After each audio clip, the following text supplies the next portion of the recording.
আওয়ামী লীগ আমগো দেশের মধ্যে দুর্নীতি করছে, এটা একদম চির সত্য কথা। এই যে যত পরিমাণ মেগা প্রজেক্ট এরা হাতে লইছিল, এই মেগা প্রজেক্ট সবগুলোর পিছনে হেতক কাম ছিল দুর্নীতি করা। তারপরও মেগা প্রজেক্ট হাতের হাতে লইছে, 10 টিয়ার কাম 40 টিয়া লাগে করেছে, আর 30টি হাতারা মারি দিছে। তারপরে পাবলিকের দেয়াইছে যে আমরা কিছু একটা করছি। বর্তমান সরকার তো কি জানি কি না কি করে আল্লাহ জানে, কথা একটু বাইরে হইলেই আমি তোমাকে কার্ড দিব।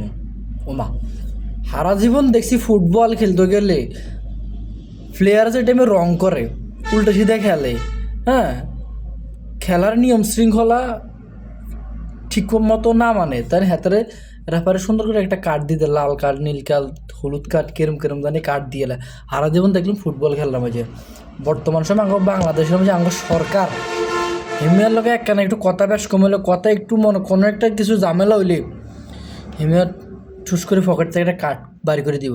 প্রথম কার্ড হলো যে ফ্যামিলি কার্ড, দ্বিতীয় কার্ড হলো কৃষি কার্ড, তৃতীয় কার্ড হলো স্বাস্থ্যসেবা কার্ড, চতুর্থ কার্ড হলো যে প্রবাসী কার্ড, এরপরে এলো যেমন এলপিজি কার্ড। আরও কত কার্ড দিয়ে আমরা দেমু। হাসিনার আমল তো অন্তত দুর্নীতির পিছনে কিছুটা হলো উন্নতি দেখছি।